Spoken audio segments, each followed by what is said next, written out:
안녕하세요. 역사 속 식재료에 관련된 재미있는 이야기와 그 식재료에 관련된 간단한 레시피를 소개해드릴 역사탐식의 푸드 스타일리스트 박수지입니다. 오늘은 닭 요리에 대한 이야기를 해보겠습니다. 푸드 다큐멘터리 어글리 딜리셔스의 셰프 데이빗 창은 이런 말하기 미안하지만 닭은 식용을 위해 생겨난 동물 같다라고 말하죠. 그만큼 닭은 인간에게 가장 가깝고도 친근한 육류가 아닐까 싶은데요. 한국의 닭고기 소비량 몇 위인지 한번 맞춰보실래요?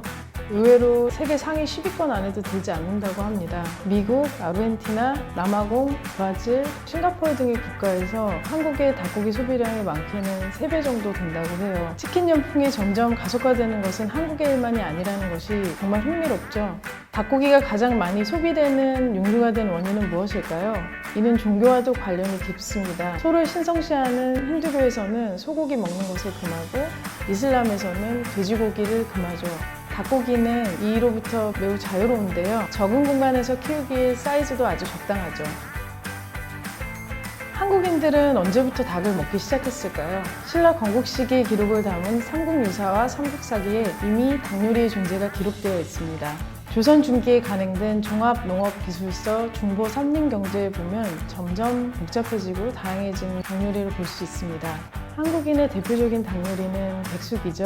이름처럼 물에 하얗게 삶아 먹는 음식으로 닭살은 먼저 발라 먹고 속에 채워놓던 찹쌀은 물에 풀어 죽으로 먹으면서 대미를 장식하죠. 황기, 밤, 은행 등 몸에 좋은 식재료들을 찹쌀과 함께 넣어 끓이는 삼계탕도 대표적인 닭 요리 중에 하나입니다. 대한민국의 양계산업이 본격적으로 시작된 것은 1960년대부터입니다. 집집마다 소소하게 키워 잡아먹던 닭들이 대량으로 육게 되기 시작한 거죠. 그맘때쯤 명동의 영양센터 본점이 문을 엽니다. 지금까지 먹어왔던 하얀 닭 요리와는 다른 전기구이 통닭에 사람들은 열광을 했고 명동 일대가 순식간에 인산인해가 되어버리고 말았죠. 얼마 전 흥행했던 영화 극한직업의 대사가 생각나네요. 지금까지 이런 치킨은 없었다. 맞나요? 1970년대에는 치킨 프랜차이즈들이 하나 둘 들어오기 시작합니다. 1980년대에는 매콤달콤한 한국식 치킨, K드라마를 통해 전 세계를 매료시킨 양념치킨이 등장했죠. 치킨의 기원에 대해서 이야기해볼까요? 노예제도가 존재하던 시절 미국 남부의 농장에서 혹독한 노동을 해야 했던 노예들은 고기를 먹을 기회가 그리 많지 않았다고 합니다. 오죽하면 고기 먹는 날을 빅타임이라고 부르며 아주 특별히 여기기까지 했죠. 당시 노예들이 먹을 수 있는 고기는 백인들이 먹지 않는 부위들 뿐이었죠. 미국 남부에서는 날개에 복, 닭발 등의 향신료를 잔뜩 뿌리고 튀김옷을 입혀서 팔팔 끓인 기름에 통째로 튀겨 먹었는데 이 방식이 전 세계로 널리 퍼져 지금의 프라이드 치킨이 됩니다. 혹시 내슈빌 핫치킨이 뭔지 아시나요? 닭에 향신료를 더해 튀겨 보기에는 일반 프라이드 치킨 같지만 매콤한 맛이 나는 닭튀김을 말합니다. 흔히 켄터키 프라이드 치킨이라고 알려져 있지만 사실은 내슈빌 지역에서 시작되었죠. 이 내슈빌 핫치킨의 탄생 뒤에는 재미있는 일화가 있습니다. 남편이 바람핀 사실을 알아챈 한 여자가 저녁을 준비하다 홧김에 치킨에 매운 양념을 듬뿍 부어버립니다.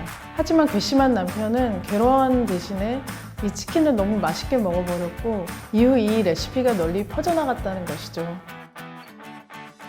한국인을 대표하는 닭 요리 중 제가 하나 빼놓은 게 있습니다. 밥 반찬으로도 술안주로도 제격인 닭볶음탕입니다. 혹시 한국의 닭볶음탕에 건줄 만한 이탈리아의 닭 요리가 있다는 사실을 아시나요? 치킨 카치아토레는 이탈리아어로 사냥꾼을 뜻합니다. 원래는 꿩, 사슴, 토끼들을 사냥하던 시절 이 동물들을 사냥할 수 있는 기간이 제한되자 사냥꾼의 아내가 집에 찾아온 손님을 대접하기 위해 꿩 대신 닭을 이용해 만든 데서 유래했다고 하는데요. 주재료는 닭고기와 레드와인 그리고 토마토 소스, 거기에 페퍼론치노를 더해서 매콤한 맛을 더하죠. 그럼 만들어 볼까요? 당근, 양파, 샐러리를 깍둑 썰어 볶아줍니다. 소금으로 밑간한 절단육은 기름에 튀기듯이 굽고 레드와인으로 플랑베합니다. 플랑베란 와인이나 럼주에 불을 붙여 알코올을 날리고 음식에 좋은 향만 스미게 하는 것인데요. 이렇게 하면 풍미가 훨씬 좋아진답니다. 큰 냄비에 토마토 소스, 닭육수를 더해 뭉근히 끓입니다. 페퍼론치노와 미리 볶아둔 채소를 넣고 20분간 더 끓여주면 완성.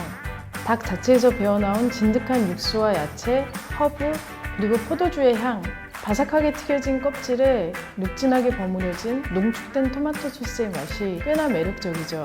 오늘 저녁 누군가와 함께 한다면 치킨 카치아토레를 한 손 나눠 먹으며 오늘 역사탐식에서 다룬 닭에 얽힌 이야기들을 들려줘 보는 것도 좋을 것 같아요.